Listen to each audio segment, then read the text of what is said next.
Hello friends, welcome back to Brain Power Classes. This is part 3 of Advanced Web Designing from Class 12 Information Technology. In the previous part, we covered we have seen about CSS and its three types: inline CSS, embedded style sheet or internal CSS, and external style sheet. Now, in this video, we are going to see about CSS ID selector, CSS class selector, universal selector, group selector, and also positioning in CSS. So let's start the video. First of all, we have class ID selector. The class ID selector is used to style a specific element by its unique attribute, that is hash. The ID selector selects the ID attribute of an HTML element to select a specific element only. And ID is always unique within the page, so it is unique element, and it is written with the hash character, this hash, followed by the ID name. See, by example, you will understand how the CSS ID selector is used for specific element. See here example, doc type HTML, then HTML head style. Now under the style tag, we have called the class ID selector with a specific it's a unique attribute, that is hash, and we have used the para. Now hash para 1 in brackets text align center color blue. Now we are closing style head and body open. Now this para or this hash we are calling here p, that is paragraph. P id is equal to para1 hello students paragraph close, and p, this is paragraph, this paragraph will not be affected, p close, body close, html close. Now you will be going to see whatever we have written in this p here, we have called id. This text you will be seeing in a colored format, hello students, and this paragraph will not be affected. We have used paragraph here also and here also. P stands for paragraph, but we have called id in this p id, so that's why hello students came in a color. Now next we have CSS class selector. CSS class selector is used to style multiple elements, so that multiple elements that share the same class name. The class selector selects HTML element with the specific class attributes, and it is used with the period character, that is dot or full stop, you can say, followed by the class name. The class selector is used when you want to change a group of elements within your HTML pages. It is for more to design or change more elements. The class name should not start with number, it should start with letters only. And let's take an example with a class intro. You can see here, you can also use dot class also. Doc type HTML head style. After style, we are using dot and then intro. Then in bracket text align center color is blue. Now we are closing style head body. Now body open, h1 class intro. We called that here. We have used class selector here, and this heading is blue and center aligned, h heading close. Then we are starting p, that is paragraph, and we are again calling class selector here. Class is equal to intro, and this paragraph is blue and centered align. Now body close, HTML close, the above code as a result. This is the output for that.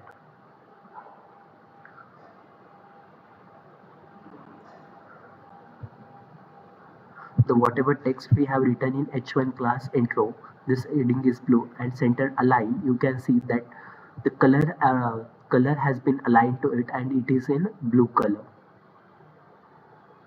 And you can see P class is equal to intro. This paragraph is blue and center aligned. You can see the space, the content is in center aligned, but we have not applied color for that. That's why color is not shown here. Next, we have class selector for specific element. To specify only one specific HTML element should be affected, then you should use the element name with class selector. In this, if you want to design or apply color or design the text, only specific element should get designed and others should not be affected. We can use like this. Here is they have given an example. Doc type HTML head style. Under style tag, we are taking p dot intro, text align center, color blue, style close, head close, body open. H1 class is equal to intro. This heading is not affected. H1 clause. Here we call the class selector. Then again in P for paragraph, P class is equal to intro. This paragraph is blue and center align. P close, paragraph close, body close, HTML close. This type of output you can see.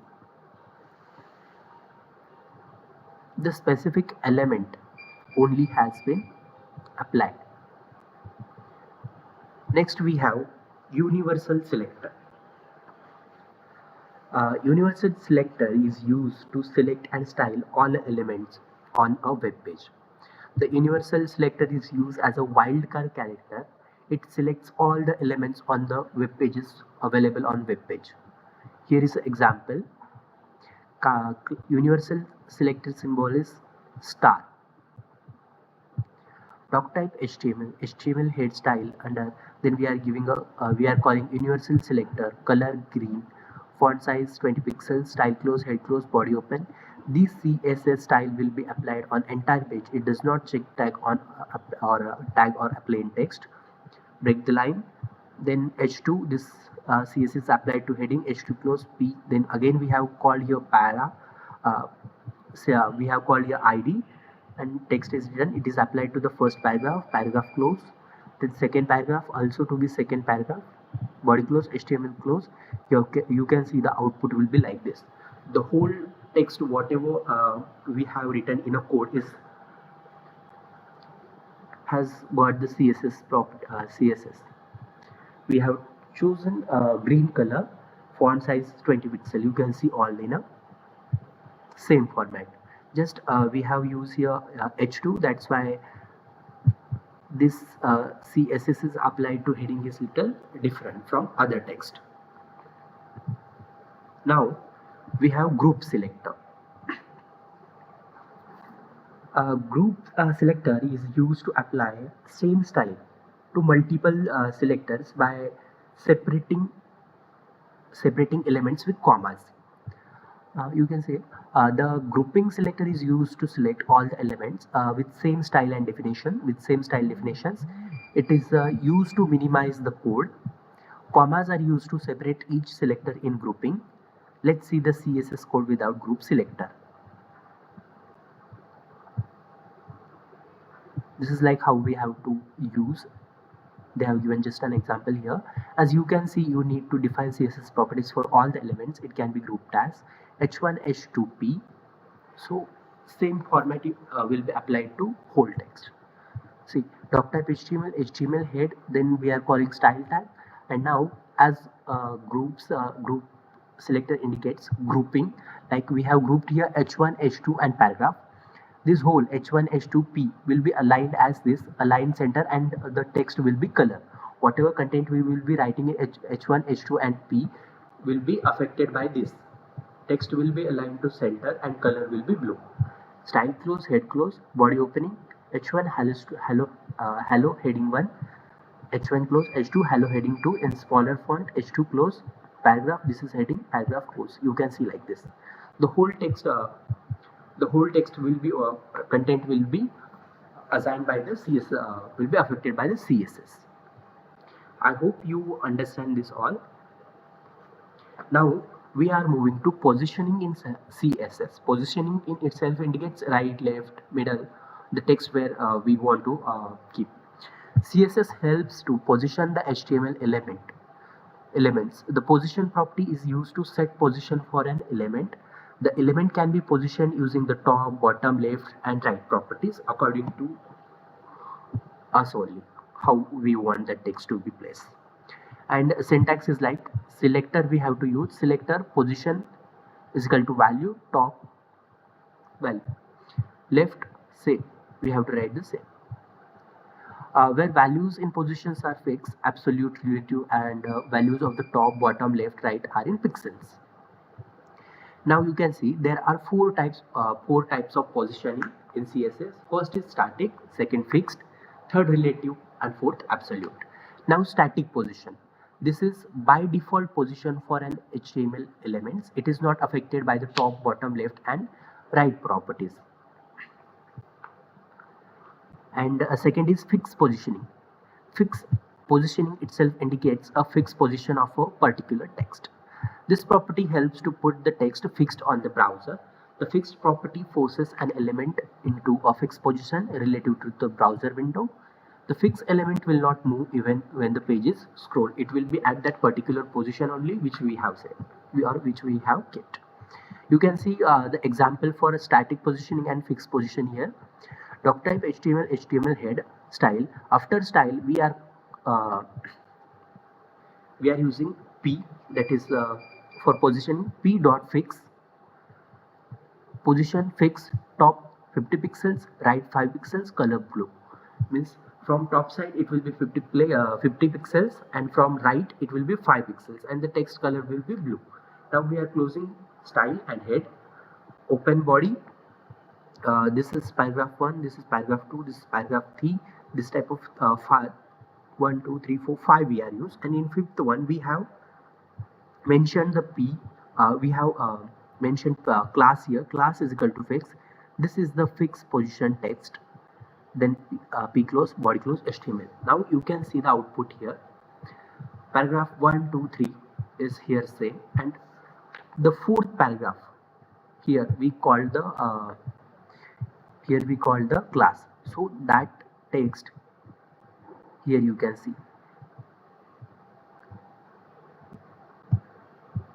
This is 50. This is 50.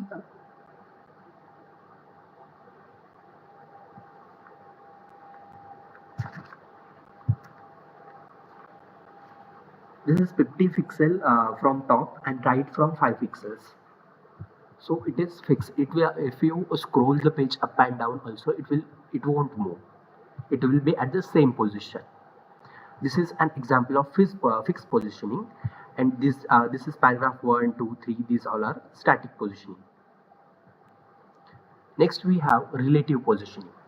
The relative positioning property is used to set the element relative to its normal position. And fourth, absolute positioning. This property sets an element in a specific location and is not affected by the flow of the page. This property positions the element at the specified coordinates relative to your screen top left corner. By example, you can understand better. See here, doctype HTML head style. We are calling the class here dot first position relative top 10 pixels, right 10 pixels. H2 position absolute left 100 pixels, from top 150 pixels. Now close style head body. Now H1 class first. This is heading 1, H1 close, and in H2 we have this is heading H2 and body close, HTML close. You can see this one. This one is a relative positioning, and this downward side is a absolute positioning.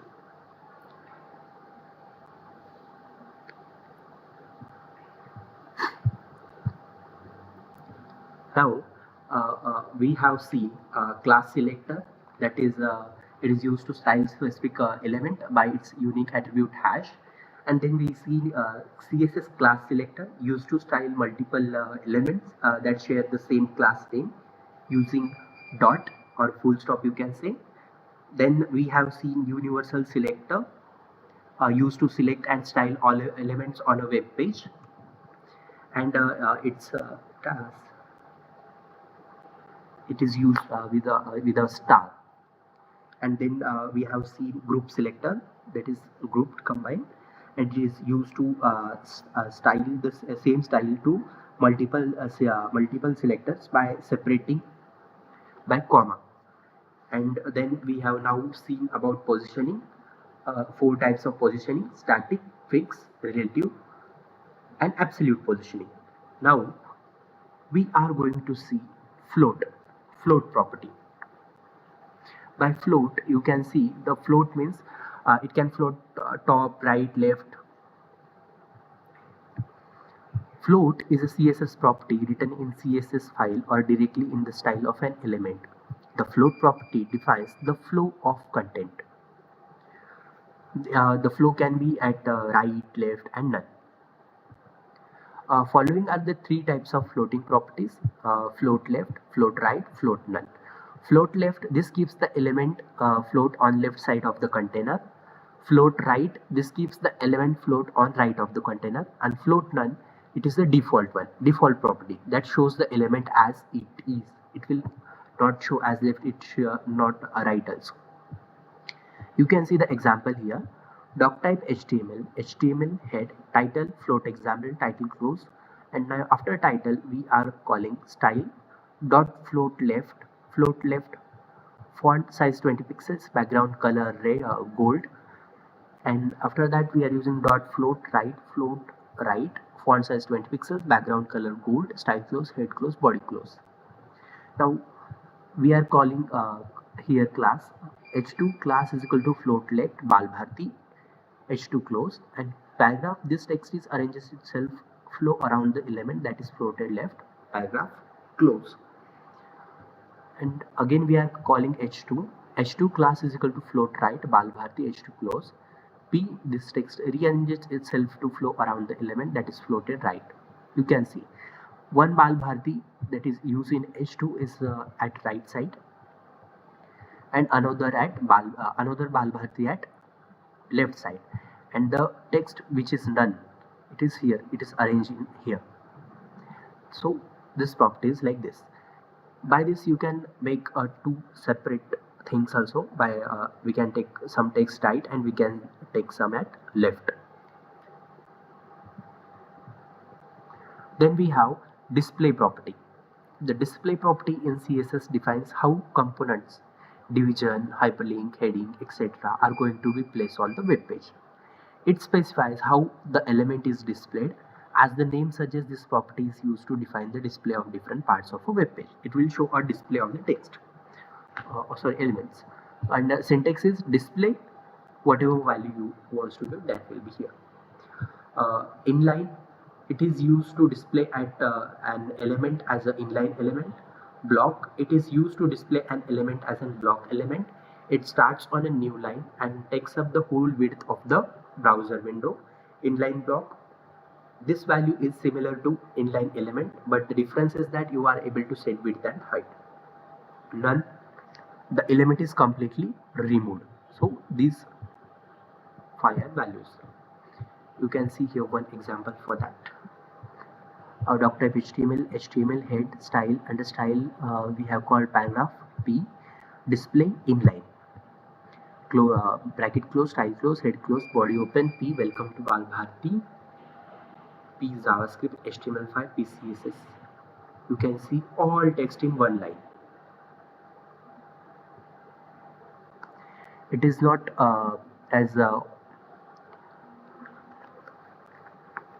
it is all in one sentence, it is not separate, because we have used inline. Inline shows that all whatever text content we are writing in a one line. Example 2, doc type HTML language English, EN, head, in under head title, example of CSS display, title close. Style type is text or CSS, display is block. For block we can set height and width also.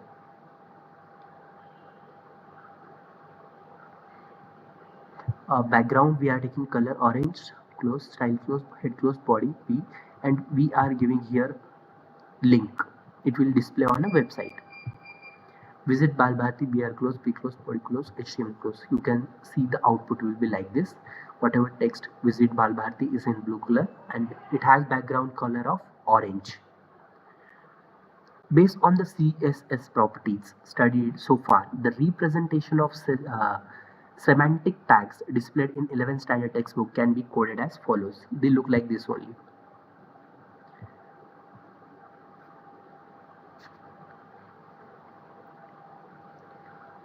Now you can see one example. This example will display the the whatever content we are going to we have used in this. It will be displayed in blocks. It will be having background colors.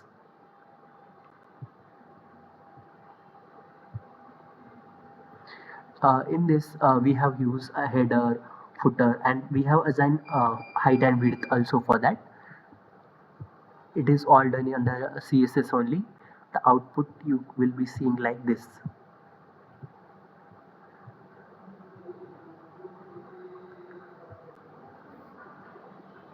For this code, the output is like this. In this header photo, all things are used. Link is also used.